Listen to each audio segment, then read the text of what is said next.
दिल्ली में बीजेपी दुई दिना परिवर्धित कार्यकारिणी बैठक सभापति मनमोहन सामल अध्यक्षतार बैठक होईछि। एथिरे जोग देइछन्ति राष्ट्रीय अध्यक्ष जेपी नड्डा, मुख्यमंत्री मोहन माझी, राज्य मंत्रिपरिषद सदस्य मध्य एथिरे सामिल होइछन्ति। कार्यकारिणी पूर्व राज्य बीजेपी पदाधिकारी बैठक भी सरी। बीजेपी क्षमता को आसिबा परे ये होछि प्रथम कार्यकारिणी।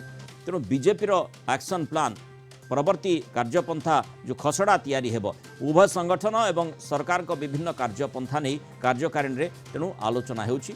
लोकंकर जो भरोसा एवं विश्वास रही ताकू केमती पूरण करा पारिबो सेथिपाई काम चलछि। ताकू अधिक त्वरान्वित करबा एवं कर्मी को केमती टैक्स दिया जाई पारिबो ता उपरे नजर दिया जाउछि। कार्यकारिणी स्थल रे ओडिया अस्मितार झलक मध्य देखा मिलता कथा चर्चा होउछि। केंद्र राज्य सरकार समस्त योजना किभଳି ग्रामांचल लोकंक पाखरे पहुंची पारिबो से नहीं आजिर कार्यकारिणी रे विस्तृत भाव में आलोचना होउछि बोली कहा जाउछि। लोकंकर कल्याण होउछि संगठन एवं राज्य सरकार प्रथम लक्ष्य। दो प्रधान नहीं होगा, 5-5 पीढ़ी खप गई और जब आप लोगों ने ताकत दी तो मोदी जी की इच्छा शक्ति ने और अमित शाह की रणनीति ने 6 अगस्त 2020 को धारा 370 को धाराशाही कर दिया और ये लड़ाई लड़ी। यहां धर्मेंद्र प्रधान बैठे हैं, यहां मनमोहन साहब बैठे हैं, एक बार नहीं अनेकों बार ये केवी सिंह देव साहब बैठे हैं, एक बार नहीं अनेकों बार जम्मू कश्मीर को मुख्य धारा में धारा 370 से जोड़ने के से हटाने के लिए हम लोगों ने आंदोलन किए। जुएल राव जी बैठे, मोहन माझी जी बैठे, पूछो इनसे। एकता यात्रा मुरली मनोहर जोशी जी के नेतृत्व में हमारे मोदी जी गए थे और वहां पर झंडा गाड़ा था। एकता यात्रा से लेकर के अनेकों बार हम लोग जम्मू कश्मीर में इस बात के लिए आंदोलन होते रहे, आंदोलन करते रहे। 5 पीढ़ियां खप गई लेकिन मन से विचार नहीं गया और आज हम कह सकते हैं एक देश में एक निशान, एक विधान, एक प्रधान हो गया और धारा 370। हम जब विचारनिष्ठ पार्टी बोलते हैं तो मुझे याद है उस समय कांग्रेस पार्टी के लोगों ने हमारी खिल्ली उड़ाई थी जब हम लोगों ने कहा था कि 1987-88 में पालमपुर हम लोगों ने कहा कि भारतीय जनता पार्टी राम मंदिर में राम के विराजमान करने का और राम मंदिर बनाने का रास्ता प्रशस्त करेगी। लोगों ने कहा था ये क्या बात बोल रहे हैं, कैसे करेंगे, ये तो संभव ही नहीं है। लेकिन हमने वो भी देखा कि 2024 के 20 जनवरी को प्रधानमंत्री मोदी जी ने भव्य राम मंदिर में राम लला का प्राण प्रतिष्ठा देखी। यह भी हम सबको देखने को मिला और इसीलिए मैं कहूंगा कि हम विचारनिष्ठ पार्टी।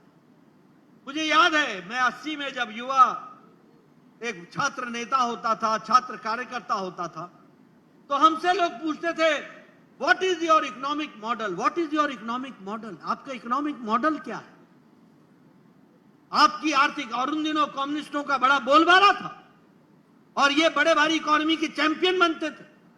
और उस समय हमने कहा था एकात्म मानववाद, पंडित दीनदयाल उपाध्याय ने कहा है, उसी को सरलीकरण किया गया जब जनता पार्टी की सरकारें मध्य प्रदेश में हमारी आई, जब हमारी हिमाचल प्रदेश में आई, जब राजस्थान में आई, तो हमने अंत्योदय कार्यक्रम के माध्यम से अपना इकोनॉमिक मॉडल समझाने का प्रयास किया।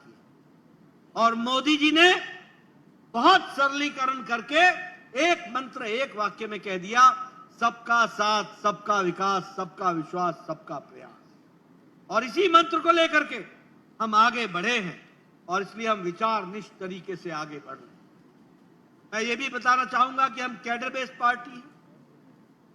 जब हम कैडर बेस्ड पार्टी कहते हैं तो हम 18 करोड़ की पार्टी हैं, 180 मिलियन की पार्टी हम हैं, 18 करोड़ की पार्टियां। चाइना की communist party of China 90 crore की है, क्षमा करिएगा 9 करोड़ की है और हम 18 करोड़ की है।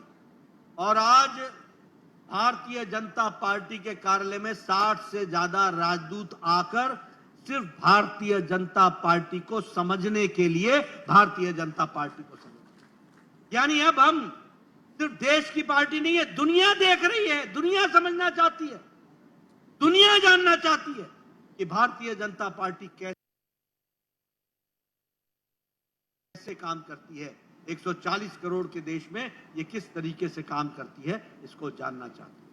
और मुझे फक्र है कि मैं यहां आपको ये भी बताना चाहूंगा कि बूथ रचना तक पहुंचने का काम आप सब लोगों ने किया है और इसीलिए 10,40,000 बूथ में 6,80,000 बूथ तक हम अपना बूथ अध्यक्ष बना पाए हैं और आपने भी उड़ीसा में 32,000 बूथों तक आप पहुंचे हैं और यही कारण है कि जब उड़ीसा की जनता ने आपको आशीर्वाद देने का तय किया तो 1-1.5 महीने के अंदर ही हमारी सरकार बन गई। इस बात को भी हमको समझ लेना चाहिए, इसको भी हमको ध्यान में रखना। इसलिए हम आइडियोलॉजिकल बेस्ड पार्टी है, कैडर बेस्ड पार्टी है और हम मास बेस्ड पार्टी। सबसे ज्यादा एमपी लोकसभा में भारतीय जनता पार्टी के, सबसे ज्यादा एमपी राज्यसभा में भारतीय जनता पार्टी के, सबसे ज्यादा एमएलए 1500 से ज्यादा एमएलए भारतीय जनता पार्टी के, सबसे ज्यादा मेयर भारतीय जनता पार्टी के,